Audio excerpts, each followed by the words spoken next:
because day before yesterday when I have took the class, I didn't record it. As a result, few people are asking me to record it again. Right? So welcome to Dhanush IAS Academy. So what we are going to discuss is, we are going to discuss today two things. I am going to start APPSC Prelims Economy module. Right, I have started economy module as well as I wanted to start parallelly the mains component of economy also, but today I'll be restricting it maximum to the prelims module. So in that prelims, let's look at again syllabus as I have discussed yesterday. Basic characteristics of Indian economy as a developing economy. India as a developing economy, they are asking basic characteristics. I'll come to that point. Economic development since independence. Right, this is second point. Objectives and achievements of planning, Niti Aayog and its approach to economic development. This is what my focus is. From here, as we have seen, the questions is the questions that they will ask for prelims is from this aspect: planning, Niti Aayog. Right. After that, they will go to growth and they will ask some questions regarding growth in that context. Someone asked this question, sir, can anyone upload whether the class is there or postponed? There is a reason why I have replied. It is okay, right? So, in the first chapter, what will be the questions? The questions are from prelims. For prelims, the questions are from, this is planning. Second one is from Niti Aayog. The third one is from human development. The fourth one is from sustainable development. And the fifth one is economic degradation versus environmental degradations versus economy. So this will be the thing. And sixth one is economic environmental policy, that we will study in environment. So these are the basic things that they will ask question. Now for the rest of the things, they don't ask any question. ఎందుకంటే అక్కడ question అడిగే అంత scene ఏం లేదు అక్కడ, because if they ask a question in the rest of the things in paper 1 here in this first topic, even without reading also you can keep it. For example, what em cheptunna, let's understand what I mean to say. Basic characteristics of Indian economy as a developing economy. Now first question that they might ask is, which type of economy is India? They might ask whether India is a developing economy, developed economy, or underdeveloped economy, right? Whether it is a socialistic economy, capitalistic economy. So these things they will ask.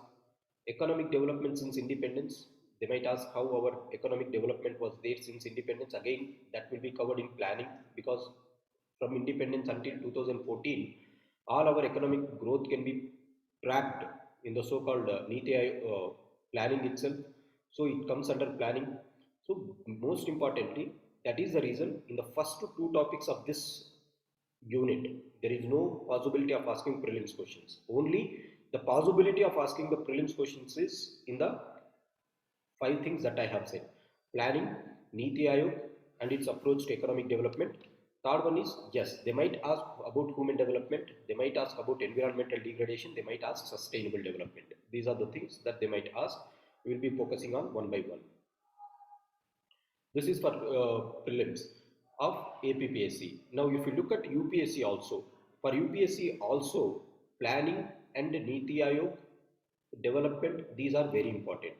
So the thing that I am going to discuss will be helpful for APSC as well as UPPSC, right? This is not exclusively for APPSC, but this is also helpful in UPSC. So as I said, I'll be making you to prepare for UPSC economy so that your work for APPSC is going to get reduced. First thing first, now this is the thing that I am going to discuss today. I am going to discuss the first component here, which is very important: planning, Niti Aayog and its approach to economic development. Definitely there will be 2 questions minimum, maximum there will be 4 questions in prelims. 2 to 4 questions is going to be there from today's discussion, and 1 question in UPSC prelims is going to be appearing from this section that I am going to discuss. This is the importance of today's discussion. That is first thing that I wanted to make sure. The second thing that I wanted to make sure is, what are the sources that I am referring here, right? The first source that I am referring here is Brunel compilation. The second thing is Sriram IAS material. Third thing is Telugu Academy sources, particularly for planning everyone will be giving different types of achievements, different types of targets, but I don't want you to misguide in that aspect. Let's go with the basic foundational book. I would have taken this from Sriram IAS and Runal, but these are not the basic material, because we have to follow Telugu Academy whenever there is some data or statistics, because this is the book that they will be following, so we have to follow the same book. So these are the three things that I am referring for today's discussion, right? I have also taken few sources from the so-called this book, Dattam Sundaram. I have taken few aspects here and there, right? We don't need to go to that extent. Just these things are the materials that I have taken, right? Let's start with today's discussion now.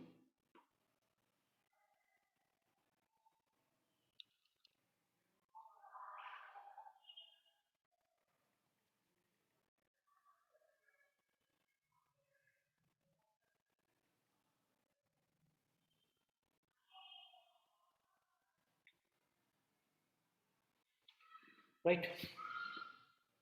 First thing first, let me start with basics. What is actually economy? What is economics? What is the difference between economy and economics? These two things. Apart from that, we should know types of economy, right? These things, some basics of economy. First thing, see, in any country, there will be population, and each and every set of population have its own demands, each and every set of population has its own demands. Say for example, what will be the demand? The demand will be for resources. Everyone will be having demands, that is, we call that as wants. Wants are unlimited. కోరికలు అన్లిమిటెడ్గా ఉంటాయి ప్రజలవి. Whereas if you look at the resources, కోరికలు దేనికి ఉంటాయి? ఎక్కువ resources కావాలనేసి ప్రతి ఒక్క ప్రజలకి ఉంటాయి. For every person there will be wants. Whereas when you go for the resources are limited. So in any area, people needs are huge, but the resources are limited. Now, if there is something called government or someone to control, if there is no one to control, what happens? These resources will be taken up by those sections of population who are having power, who are having might, right? This is what it happens. Under that system, only the persons who are having might, whatever they say become right, and they are going to take away all the resources, right? వనరులు ఏవైతే ఉన్నాయో అతి తక్కువగా ఉంటాయి వనరులు. ఒక controlling agency లేకపోతే ఏమవుతుందంటే ఆ వనరులంతా ఒకే సెక్షన్ తీసుకుంటారు. ఏ సెక్షన్ తీసుకుంటారంటే ఎవరికైతే స్ట్రెంగ్త్ ఉంటుందో, ఎవరికైతే మైట్ ఉంటుందో, ఆ section of population they will take the resources and they are going to garner everything. That is the thing. So in any economy, resources are limited, people's demands are, wants are unlimited. Under this scenario, if there is no regulating agency, we will have one system that is called jungle system, where might is right. జంగల్ సిస్టంలో ఏమవుతుంది? ఎవరికైతే ఎక్కువ power ఉంటుందో, ఆటవిక రాజ్యంలో ఏముంటుంది? ఎవరికైతే power ఎక్కువ ఉంటుందో that person will survive. The person who is having less power, they will perish. So that type of system is called jungle system. In polity, you call that system as anarchical system. Anarchical, no government, no controlling agency, right?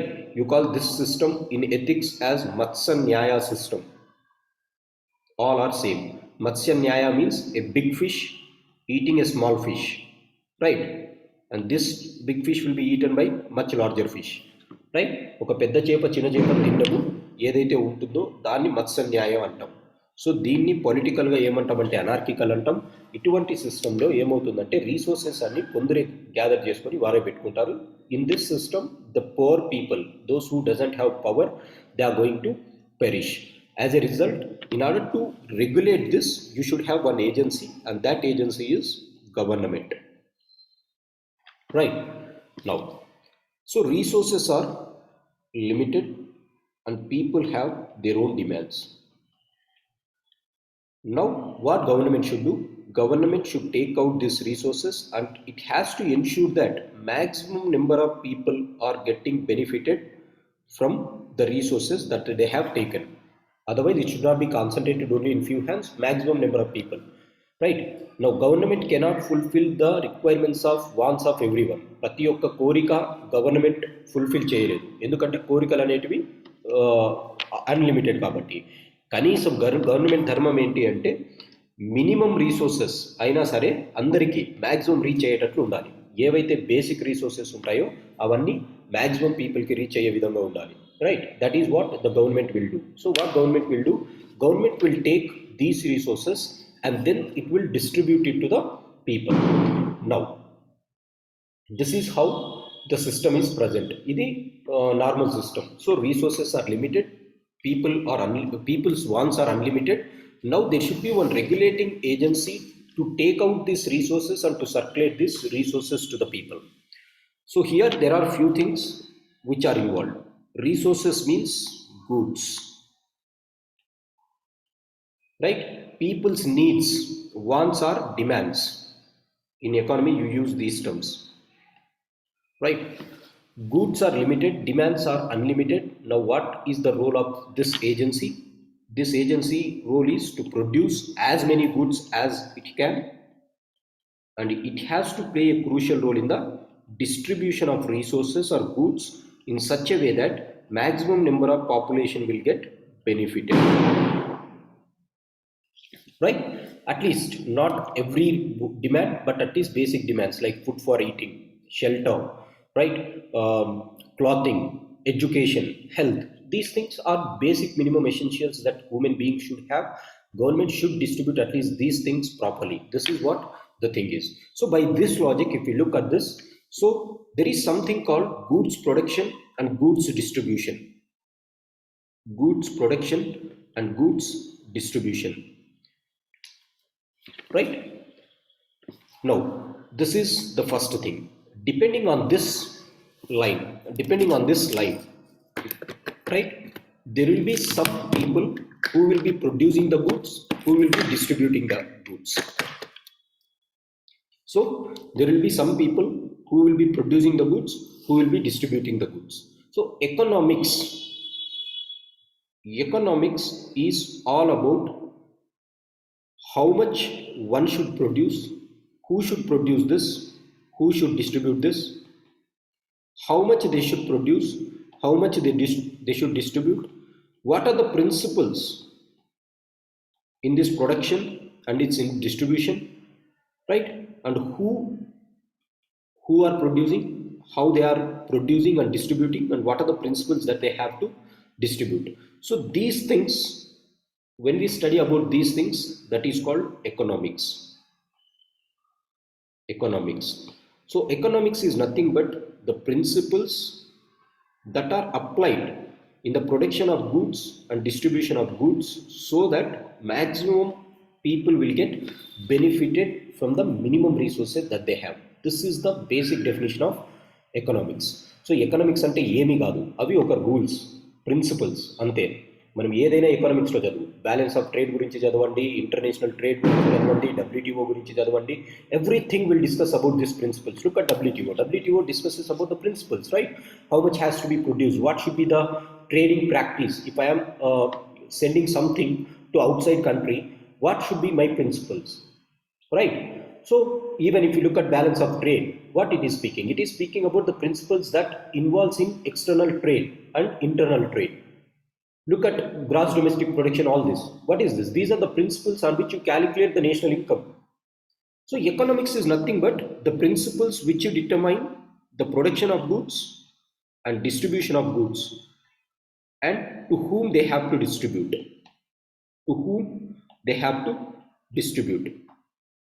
A sections ki distribute cheyali ani. Right? So economics is nothing but principles of production and distribution. Right? This is the first thing that I wanted to say. Now the second thing is, based on who is producing the goods and who is distributing the goods, economics can be classified into three types. Principles based on who is producing and who is distributing, you can divide economics in this way. One is, if the goods are produced,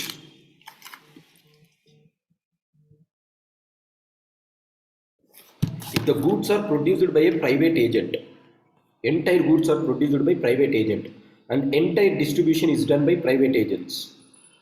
production చేసేది private ఏజెంటే, distribute చేసేది private ఏజెంటే. There is no role of government at all. In that scenario, you call that principles as capitalistic principles. Capitalistic principles or capitalistic economies are those economies or economics are those economics which discusses about that in the production and in the distribution everyone will be a private agent. There will be no role of government at all. No role of government at all. Production and distribution will be taken by government. అటువంటి principles, right, అటువంటి principles ఉంటే దాన్ని ఏమంటారంటే capitalistic principles అంటాం, capitalistic economies అంటాం. Now it has to be remembered that when this subject has evolved, when economics subject has evolved, the subject